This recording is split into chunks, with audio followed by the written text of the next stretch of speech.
What's going on? This is Coach Tyler with St. P Pole Vault. Welcome back to the video series. Today we will discuss some basic objectives and terminology for pole vaulting.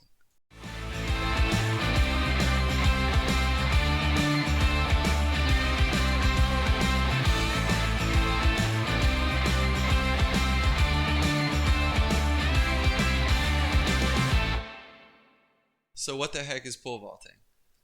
In my own words, it is to run fast with a pole down a straight runway towards a pit with a box, plant the pole in the box, and use the energy in the pole to propel the body over the highest possible bar. According to the pole vault toolbox, the science of pole vault can be described using physics, kinematics, and kinetics. The pole vault involves the transfer of kinetic energy into gravitational potential energy or vertical height. According to worldathletics.org, a field event and one of two vertical jumps, the other being high jump, the pole vault is the sport's high adrenaline discipline.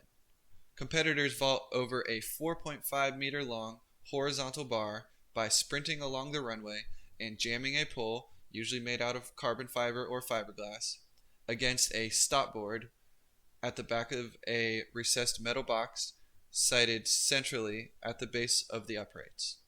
They seek to clear the greatest height without knocking the bar to the ground. So where did pole vaulting come from? The origin of pole jumping is attributed to the Netherlands, as poles were used as tools to get across canals in the 1800s.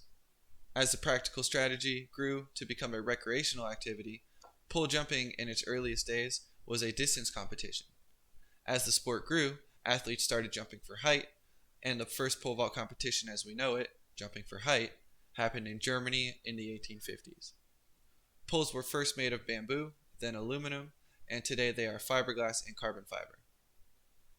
Women's pole vault was added to the Olympics in the year 2000 and men's in 1896, which is quite a big gap.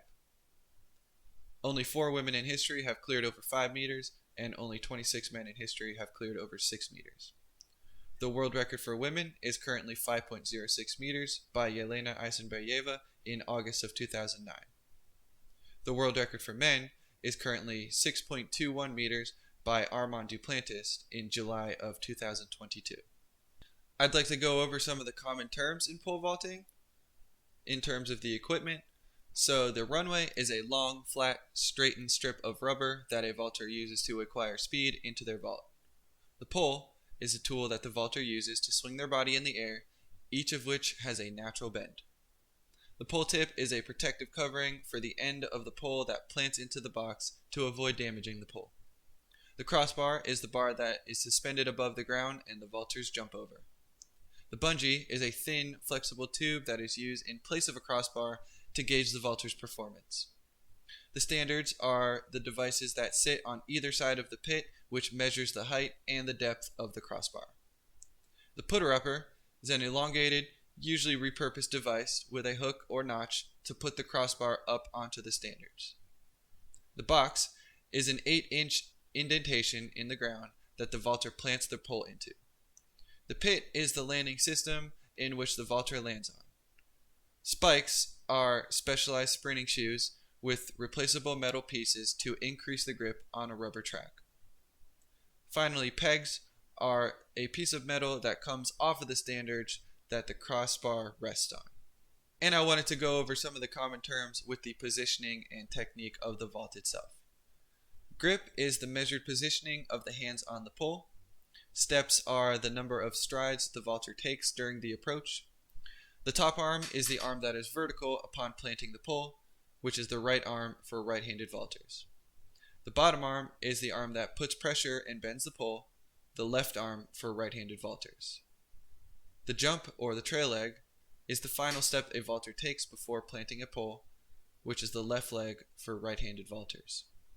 The drive knee is the leg that brings the knee forward to help with forward momentum, which is the right leg for right-handed vaulters. The takeoff mark is the distance from the back of the box where the vaulter's foot is supposed to be upon jumping. The plant is the final phase of the approach where the vaulter extends their arms forward and up to move the pole into the takeoff.